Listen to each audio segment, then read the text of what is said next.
l'issue de la réunion du comité de gestion de crise sanitaire tenue hier, le chef de l'État a annoncé la reprise des cours pour les classes d'examen le 25 juin prochain.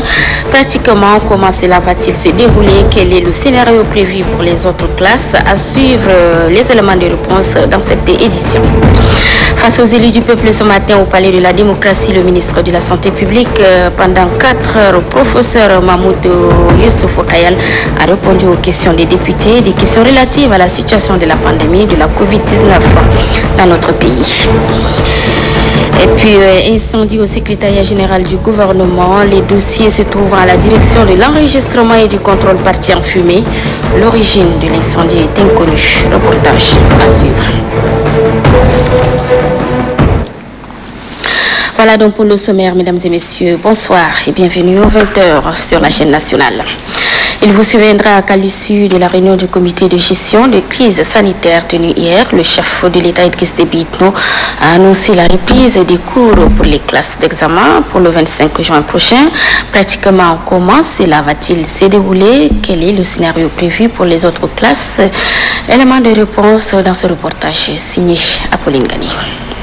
Après 3 mois de suspension des cours à cause de l'épidémie de coronavirus, beaucoup d'élèves et leurs parents se demandent à quand la reprise, étant donné que les indicateurs de la courbe épidémiologique rassurant au niveau de la capitale, des efforts sont attendus pour améliorer la situation dans les provinces. Déjà, au plan éducatif, le chef de l'État vient de donner le ton au cours de la réunion du comité de gestion de crise sanitaire qu'il dirige lui-même. Le président de la République, Idriss Déby Itno, a annoncé la reprise des cours le 25 juin prochain pour les classes d'examen. Selon le ministre de l'Éducation nationale, des dispositions nécessaires sont prises pour l'effectivité de cette reprise des cours en ce qui concerne les classes d'examen. Par année, nous devons accomplir au moins 900 heures pour reprendre à partir du 25 juin jusqu'au 31 juillet. Et après cela, nous allons organiser les examens et concours. À partir du 1er août, donc on organise les concours d'entrée dans les différents cycles de filières d'enseignement technique et professionnel. Le 3 août au 13, donc le brevet d'enseignement fondamental. Du 17 août au 22, donc le baccalauréat du second degré. S'agissant des classes intermédiaires et les passages en classe supérieure, le chef du département de l'éducation relève que la situation actuelle ne permet pas encore de reprendre. La reprise des classes sera faite à partir du 15 septembre jusqu'à 15 octobre. Cela nous permet de finaliser le reste des heures que nous n'avons pas pu réaliser, et les enfants vont continuer en classe supérieure à partir du 15 octobre. Dans ce contexte de crise sanitaire, la reprise des cours exige le respect strict des mesures de prévention. Le ministère de l'Éducation nationale a été instruit de prendre toutes les dispositions sanitaires pour que dans cette période de cours qui commence à partir du jeudi 25 juin au vendredi 31 juillet, les élèves soient d'abord en petit nombre dans les salles de classe. Ensuite, ce dispositif sanitaire, lavage de mains, désinfection des salles, prise de température. Pour les autres niveaux, des réflexions se poursuivent pour des réponses adéquates. C'est un pas important qui vient ainsi d'être franchi.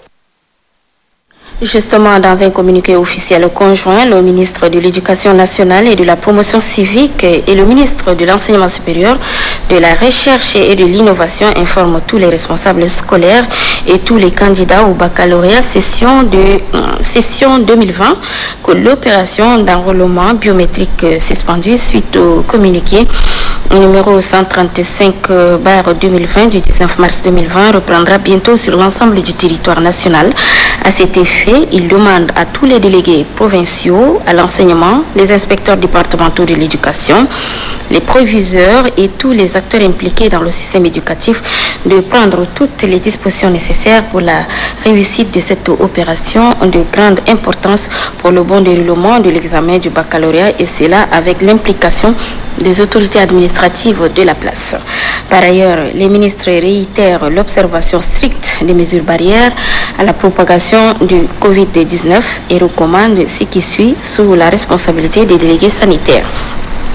Mettre sur chaque site un dispositif de lavage de mains auquel sera soumis tout candidat avant l'entrée en salle d'enrôlement.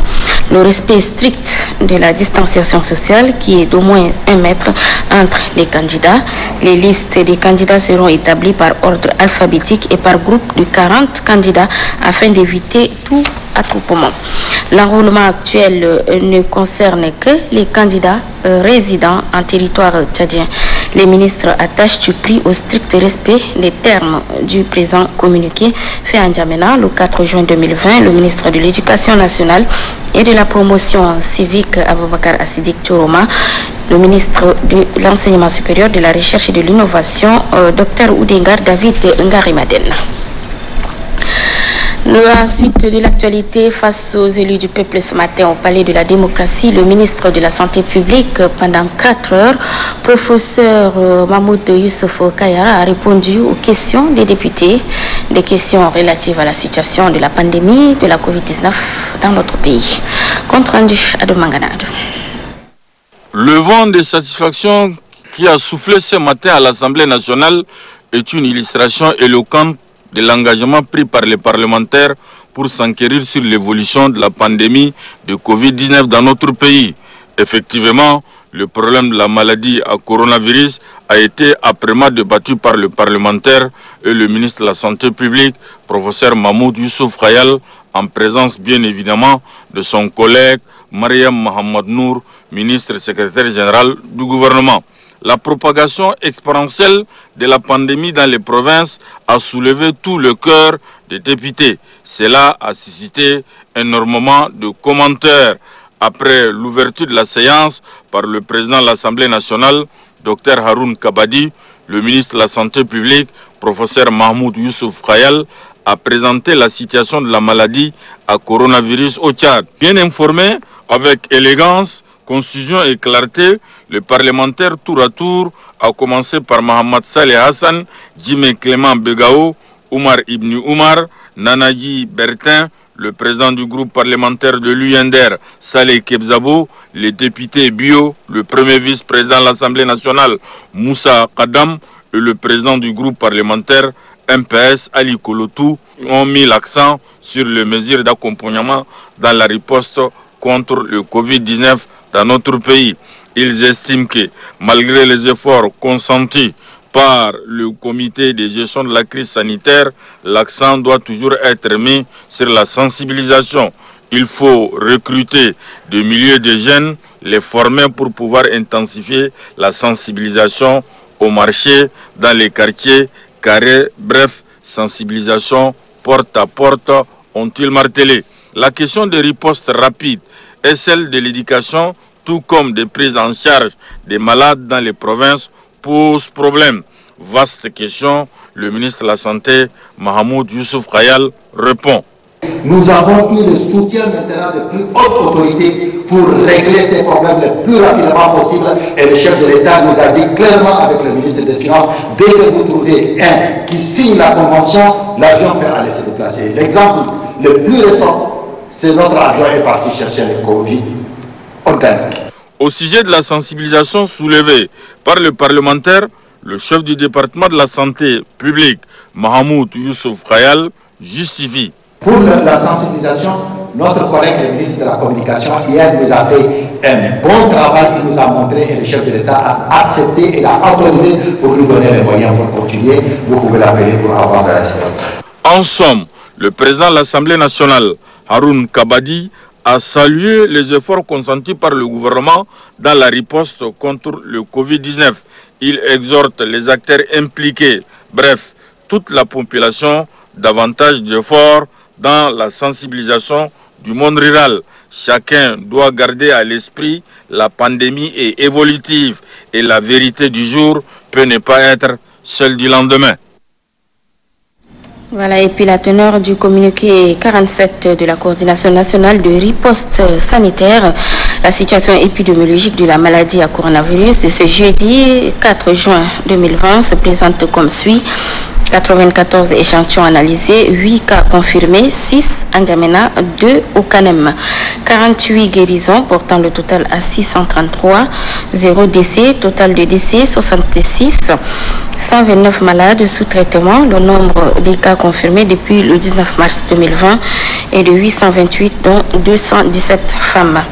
Les provinces touchées sont N'Djamena 746, Bata 4, Elédi Est 1, Guéra 13, Kanem 17, Lac 5, Logone occidental 10, Logone oriental 8, Mandoul 1, Mayo-Kébi Est 3, Moyen-Chari 7, Sila 1, Wadai 6 et Wadifira 6. La coordination nationale de riposte sanitaire invite la population à rester sereine, solidaire et rappelle au respect strict des mesures barrières, notamment la distanciation sociale.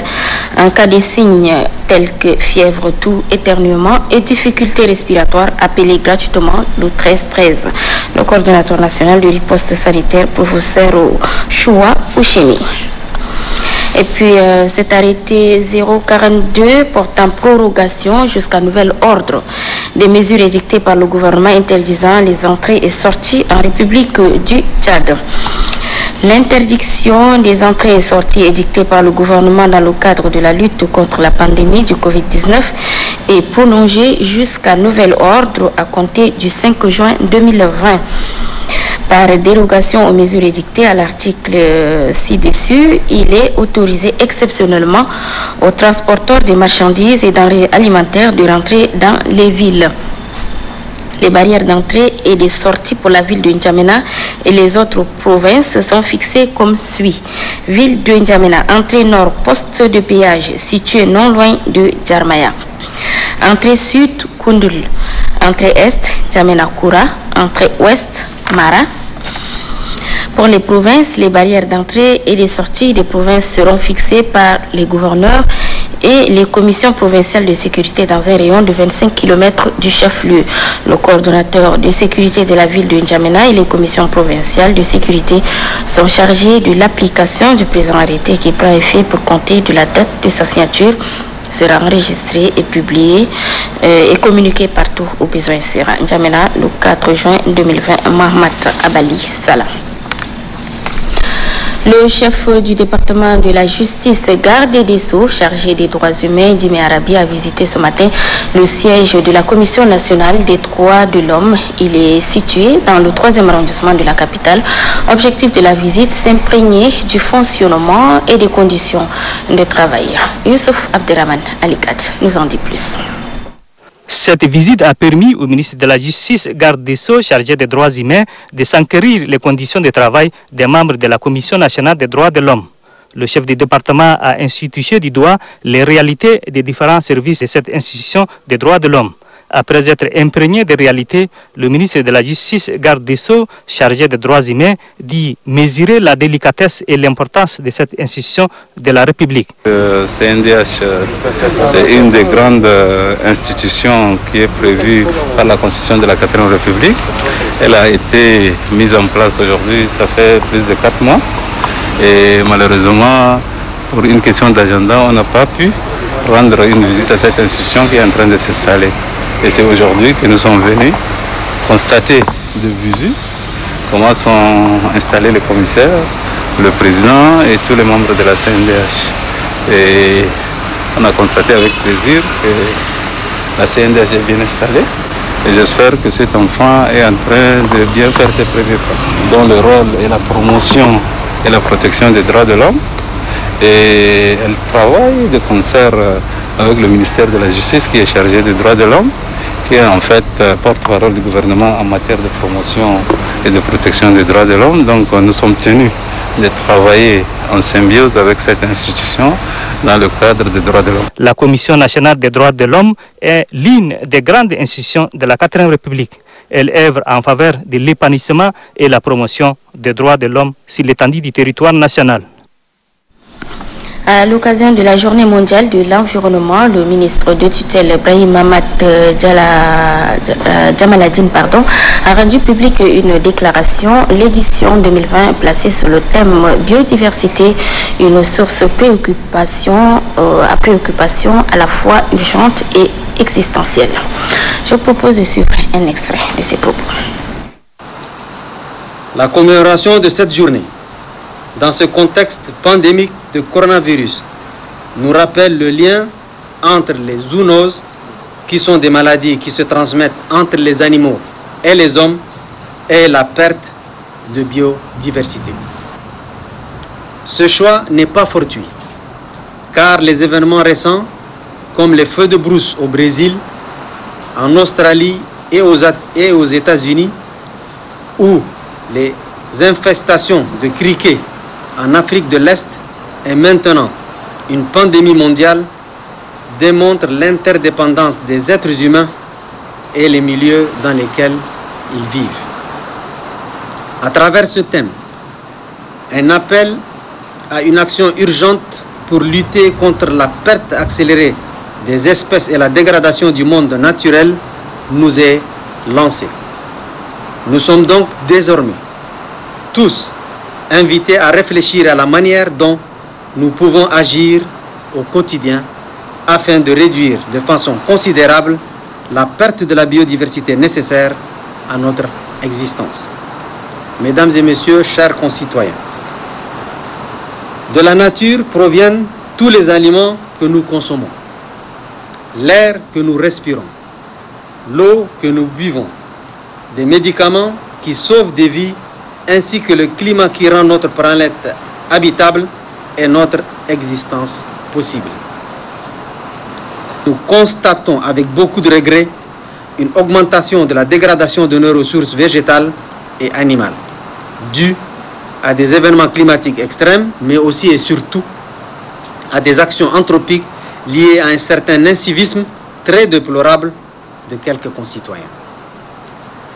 Tout ceci prouve à suffisance à quel point nous sommes vulnérables et confrontés à une véritable crise qui demande des actions rapides et radicales.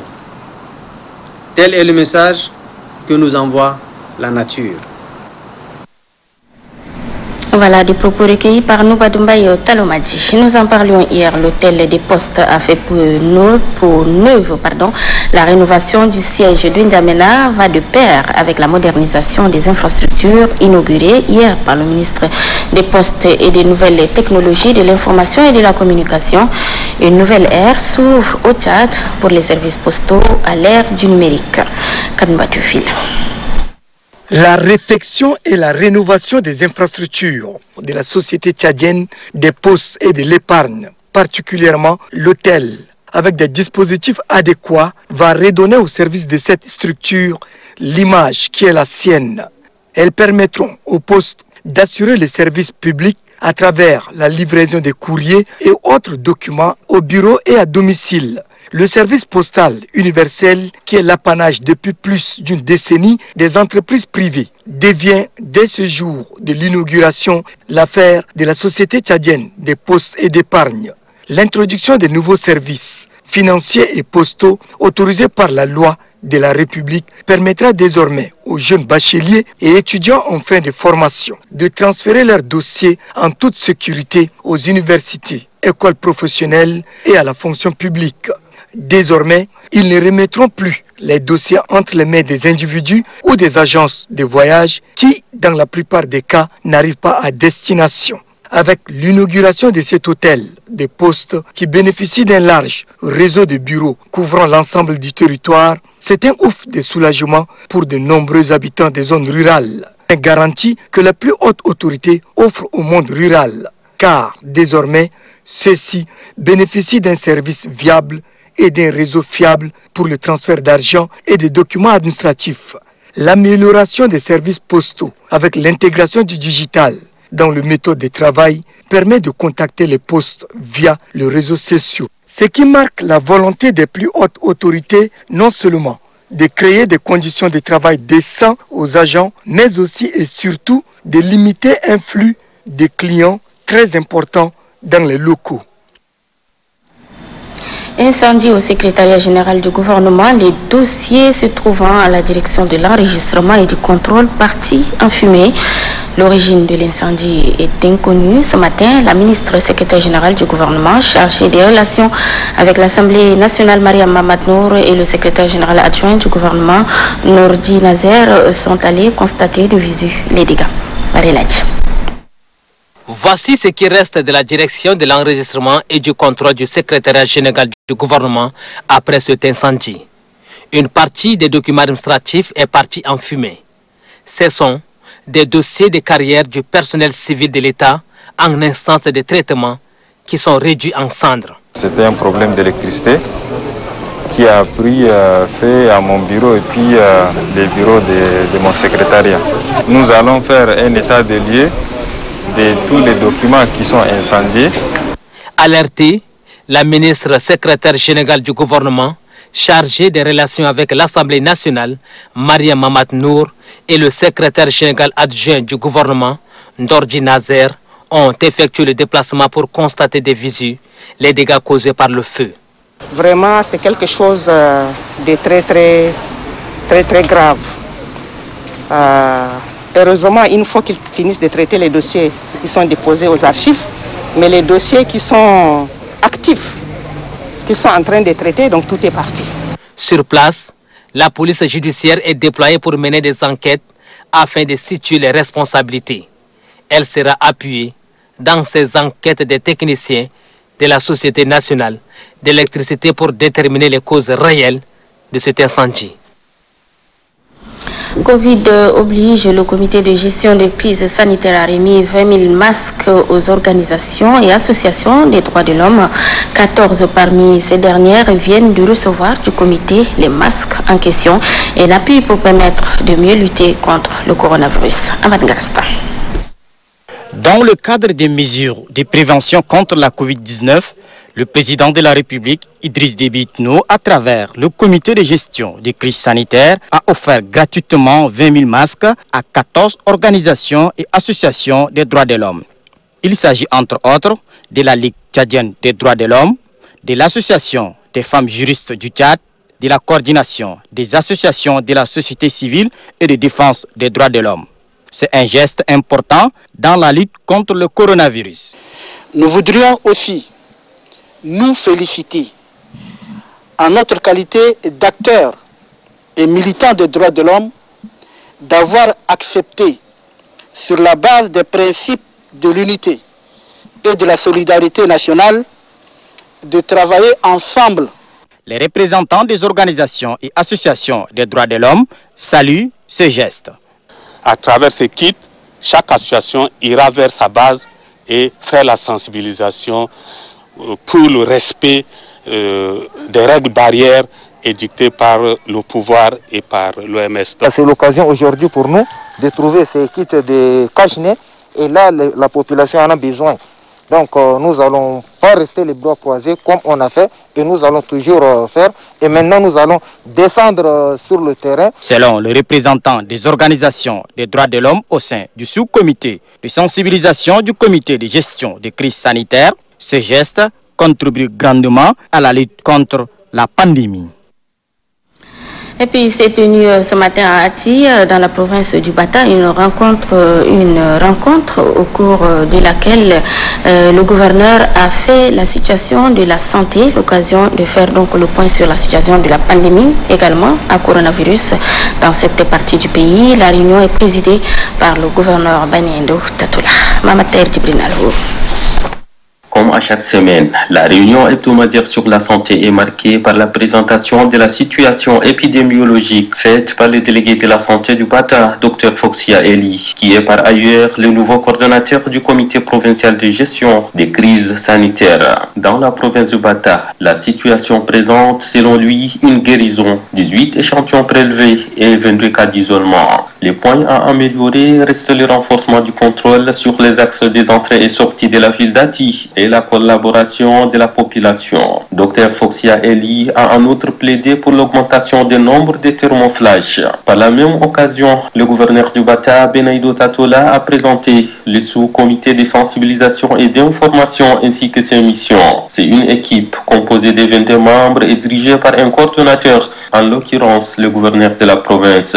Il est secondé d'Ngomita Justin, chef de station de l'ONAMA d'Ati. Le gouverneur a également présidé une cérémonie de remise de matériel et produits de lutte contre Covid-19 au comité provincial pour les distribuer dans toute la province. Une partie de ces moyens est acquise sur fonds propres du gouvernorat et d'autres reçus par les dons faits par, entre autres, la Fondation Grand Cœur, le groupe AGB, le ministre de la Communication Oumar Yahya Hissène et la Fondation Chat Helping Hands. Aussi, le collectif des étudiants de l'université d'Ati contre Covid-19 a présenté au gouverneur 1000 masques fabriqués par les étudiants et qui compte les distribuer gratuitement à la population. Après avoir salué tous les donateurs, le gouverneur Benaïdo Tatola a interpellé la population au respect strict des mesures barrières et de prier sans cesse pour que cette pandémie prenne fin le plus tôt possible.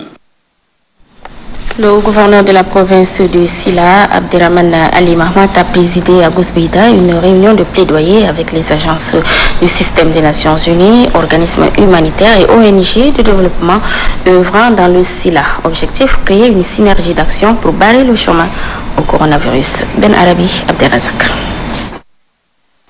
Le Silla élargit la liste des provinces touchées par la Covid-19. Il y a de cela 4 jours. La province enregistre le premier cas confirmé du coronavirus en dépit des dispositions prises. Une situation embarrassante d'après les autorités administratives et sanitaires locales, astreintes désormais à passer à la vitesse supérieure pour rompre la chaîne de contamination de la pandémie. Face à cette situation, l'apport des humanitaires et autres acteurs de développement, ses partenaires privilégiés de la province, est plus qu'indispensable. C'est pourquoi le général Abderrahmane Ali Mohamed les exhorte à apporter leur soutien. La réponse ne s'est pas fait attendre par la voie du UNHCR. Les humanitaires promettent renforcer les capacités des centres retenus pour l'isolement des cas confirmés, le rétablissement des châteaux d'eau et le renforcement des dispositifs de lavage des mains. En marge de la rencontre, le gouverneur a effectué une descente pour s'assurer du bon fonctionnement des barrières érigées dans les principaux axes reliant Gozbé dans certaines provinces voisines. Le respect des consignes a fait défaut puisqu'au même moment, un camion bourré de marchandises à son bord une vingtaine de passagers en provenance d'Abéchi a été intercepté à l'entrée de la ville. Le camion, son propriétaire sont mis à la disposition de la justice, tandis que les agents de sécurité sont relevés. La délégation sanitaire est sommée d'examiner les passagers. Abderrahmane Ali Mohamed appelle enfin la population au respect des mesures barrières pour se mettre à l'abri de la Covid-19. Le personnel soignant et les patients de l'hôpital de Bahaï ont reçu ce jeudi la visite du premier magistrat de la province de l'Enedi-Est, Ngarboujoum Meder Jacob. Hassan Lamé pour les précisions. À Bahaï, le gouverneur de la province de l'Enedi-Est, Ngarboujoum Meder Jacob, reçoit les honneurs de la troupe rangée pour lui transmettre ses civilités. Aussitôt, le dépositaire du pouvoir de l'État n'a pas du temps à perdre et fonce directement à l'hôpital. Une visite guidée s'avère nécessaire en compagnie du MCD du district sanitaire de Bahaï-Maré. La délégation n'est pas venue à Bahaï les mains vides. Un lot de matériel constituant un socle de lutte contre le coronavirus est offert au district. Le moment de vérité s'affiche à la résidence du préfet. J'ordonne la mise en quarantaine du village où a été notifié le premier cas de la Covid. Le gouverneur appelle au respect des mesures barrières pour contrecarrer la pandémie à coronavirus. L'entreprise Sojet Tchad a également distribué quelques masques. La lutte pour vaincre la maladie à coronavirus ne fait que commencer. Voilà, et juste après cette visite, Ngarboujoum Meder Jacob a fait un point de presse relativement au premier cas de coronavirus enregistré dans sa province. Un extrait de ses propos recueillis par Hassan Lamé. Ce point de presse a pour objet de porter à la connaissance de l'opinion nationale et internationale que la province de l'Enendi-Est vient d'enregistrer le premier cas de la maladie à coronavirus ce jour 3 juin 2020 à Sergui, localité située à 6 km à l'ouest de Bahaï. Le patient est en provenance de Tilène, département de Kobe. Dès la notification de ce cas, la délégation sanitaire a pris des dispositions nécessaires en termes de soins et de mise en quarantaine du malade, ainsi que ses proches. Au stade actuel, l'état des patients est stable. Je saisis cette opportunité pour inviter la population de ma circonscription administrative à respecter les mesures barrières et les distanciations sociales.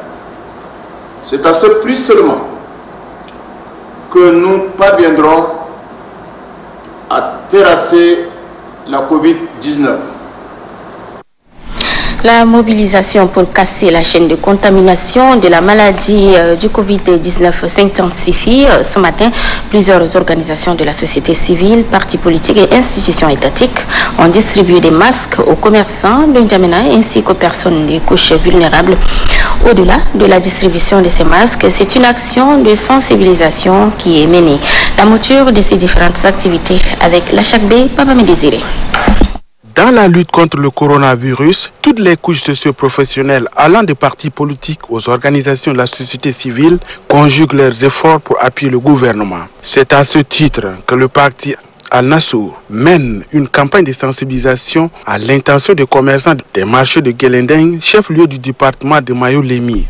Une opération conduite par le président départemental de cette formation politique, Adoum Toukour.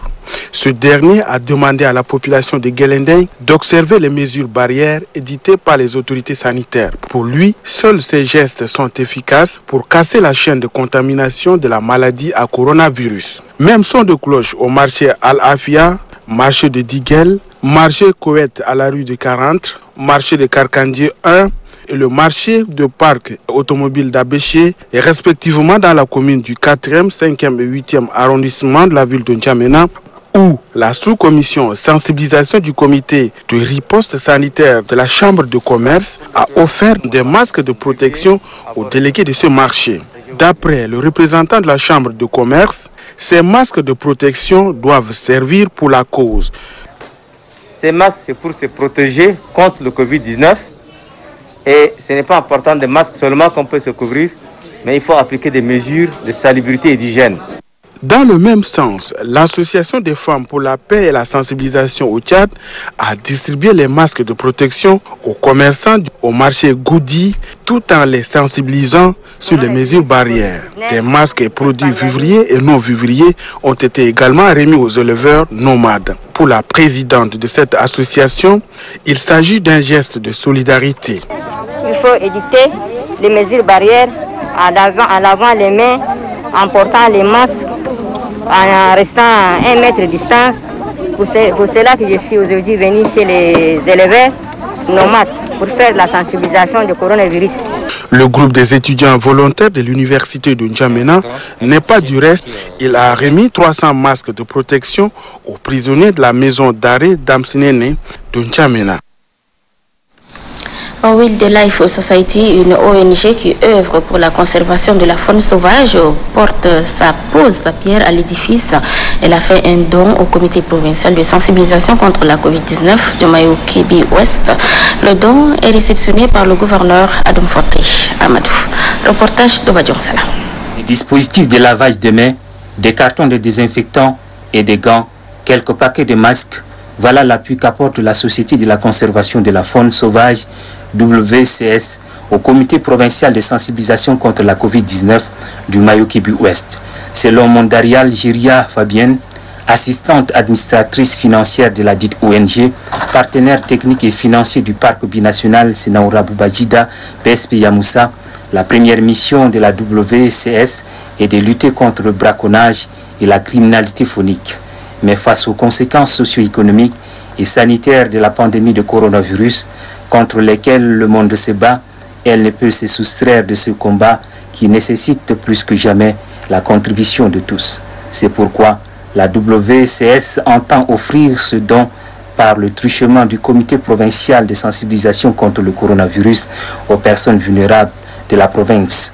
Ce don ira tout droit aux personnes démunies pour le respect des gestes barrières, dit le gouverneur Adoum Forte Amadou en réponse aux donateurs, avant d'inviter les membres de l'organisme de porter davantage le message de sensibilisation contre la Covid-19 aux différentes communautés de leur zone d'intervention. Des masques pour les associations basées à N'Djamena, un don qui leur a été remis ce matin par le mouvement patriotique du salut au cours d'une cérémonie présidée par le secrétaire général 3e adjoint chargé de la communication, porte-parole du MPS, Jean-Bernard Badari. Précision, Innocent Cléo. Ce sont 4 associations de la place qui ont reçu des lots de masques appelés communément cache-nez. Il s'agit de Tchad d'abord, de AFEMA, de la Fondation Tchad Helping et de la Voix de la Femme. Ces associations luttent contre le Covid-19 en sensibilisant la population. Pour le secrétaire général 3e adjoint chargé de la communication porte-parole du mouvement patriotique du salut, ces associations méritent un encouragement, raison pour laquelle le MPS les appuie. Vous servez nos concitoyens. Vous avez répondu à l'appel du président de la République, qui a appelé tous les Tchadiens. Et vous avez promptement réagi. Vous vous dépensez, vous mobilisez, vous êtes tous les jours sur le terrain. Le représentant de ces 4 associations a apprécié le geste du mouvement patriotique du salut. Donc nous vous remercions et je pense que ce que vous venez de nous remettre, ça nous permettra d'aller sur le terrain pour élargir nos actions sur le terrain et puis la population va bénéficier. Les représentants des 4 associations ont promis au secrétaire général 3e adjoint chargé de la communication porte-parole du MPS que ces cache-nez seront distribués aux couches vulnérables. Et puis l'association pour la recherche et le développement du CANEM Ardèche sensibilise les membres des groupements des villages de la province sur les mesures barrières. Une sensibilisation couplée à la distribution des produits et matériels d'hygiène a lieu donc à Maou. Les détails avec Mahamat Oumar Warouf. C'est une formation qui concerne plusieurs villages dans lesquels se trouvent des groupements ou associations qui sont dans le projet de formation de l'ONG nationale, Association pour la recherche et le développement du CANEM Ardèche. La formation a eu lieu à la source dans un wadi où les producteurs produisent différentes sortes de cultures maraîchères. 700 cache-nez, 10 cartons de savon, des bouilloires et autres bassins ont été mis à la disposition de ce groupement. Le représentant d'Ardèche, Ousmane Oumar Bakar, de rappeler à l'assistance les différentes mesures barrières prises par le gouvernement et leur importance pour se défendre contre ce mal. Ousmane Oumar Bakar de renchérir que cette pandémie n'est pas seulement l'affaire du gouvernement ou d'une ONG, mais il concerne tout le monde. Au nom de tous les membres du groupement bénéficiaire, Fatima Dalmaï a remercié l'ONG Ardèche et a dit qu'elles partageront les connaissances apprises avec toutes les femmes de la province. Pour le maire premier adjoint de la ville de Mao, Batran Ali Moussa, cet acte est à saluer quand on sait que cette pandémie qui gangrène le monde entier et qui n'a pas laissé notre pays indifférent nous interpelle. Pour lui, il faut des efforts particuliers et de tout un chacun pour bouter la maladie hors de notre frontière. Pour cela, il demande à tout un chacun de respecter strictement les mesures barrières édictées par le gouvernement qui sont pour le moment la seule arme pour combattre ce mal qui s'impose au monde entier. Voilà, toute autre chose à présent. Le nouveau délégué de la police du Bahr El Ghazal a été installé dans ses fonctions ce matin. Ceci au cours d'une cérémonie présidée par le secrétaire général de la province. Les temps forts de la cérémonie avec Ahmad Talatouf. C'est par message numéro 905 du 29 mai 2020 du ministère délégué à la présidence chargé de la défense nationale, des anciens combattants et victimes de guerre que le commandant du groupement Boloki Hassaballa Diolio est nommé délégué provincial de la police du Bahr El Ghazal. Cérémonie présidée par le secrétaire général de la province du Bahr El Ghazal, Djibril Suleiman Nouren, en présence de plusieurs autres autorités. Le chef de surveillance du territoire, Mamad Abdrahim, délégué sortant par intérim, a relevé la situation du personnel et des moyens roulants de la délégation de la police du Bahr el-Ghazal. Le secrétaire général de la province du Bahr el-Ghazal, Djibril Suleiman Nouren, a dans son intervention remercié le délégué sortant pour le service rendu. Après avoir rappelé les attributions du délégué, Djibril Suleiman Nouren a demandé au délégué entrant une gestion saine des ressources humaines, matérielles et financières. Le délégué de la police entrant, Boloki Hassabala Diolio, a remercié les plus hautes autorités du pays pour sa nomination à la tête de la délégation de la police du Bahr el-Ghazal. Il invite ses collaborateurs au respect de la hiérarchie et textes de la République. Retour sur la célébration demain de la journée mondiale pour l'environnement. À cette occasion, le secrétaire général de l'Alliance des défenseurs des droits humains et de l'environnement au Tchad, Abadaou de Nigeria, a fait un point de presse ce soir. L'édition 2020 a ceci de particulier qu'elle sera célébrée dans un contexte marqué par la lutte contre la pandémie du Covid-19. Un extrait de ses propos. C'est un appel à l'action pour lutter contre la perte accélérée d'espèces et la dégradation du monde naturel. Plus d'1 million d'espèces végétales et animales sont menacées d'extinction, en grande partie à cause des activités humaines. La Journée mondiale de l'environnement nous invite à repenser la manière dont nos systèmes économiques sont évolués et l'impact qu'ils ont sur l'environnement. Cette journée mondiale de l'environnement que nous célébrons aujourd'hui ne sera pas une journée comme les autres, car les catastrophes écologiques ont fait progresser la prise de conscience de l'opinion publique. Une nouvelle génération réclame son droit à exister dans un monde préservé et à préserver. Nous sommes à une époque qualifiée de cruciale pour l'avenir de notre planète. La preuve, la maladie à coronavirus nous a prouvé que la santé de la planète est liée à notre santé. Environ 60% de toutes les maladies infectieuses chez l'homme sont des zoonoses, c'est-à-dire qu'elles nous parviennent par l'intermédiaire des animaux. Pire encore, l'émergence de la Covid-19 a mis en évidence le fait que lorsque nous détruisons la biodiversité, nous détruisons le système qui soutient la vie humaine. Plus un écosystème est riche en biodiversité, plus il est difficile pour un agent pathogène de se propager rapidement ou de dominer. La perte de biodiversité offre la possibilité aux agents pathogènes de passer des animaux aux êtres humains.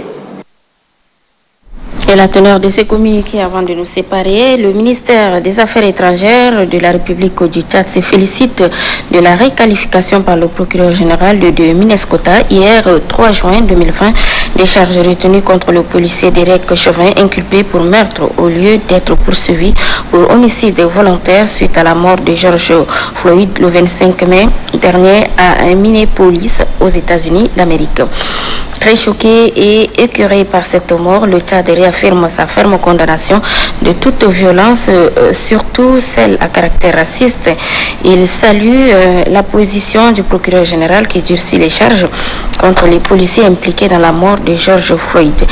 C'est un début de réponse aux réclamations légitimes des manifestants, poursuit le communiqué. Le ministère des Affaires étrangères salue les initiatives des autorités des États-Unis d'Amérique visant à apaiser les tensions et à faire triompher la justice.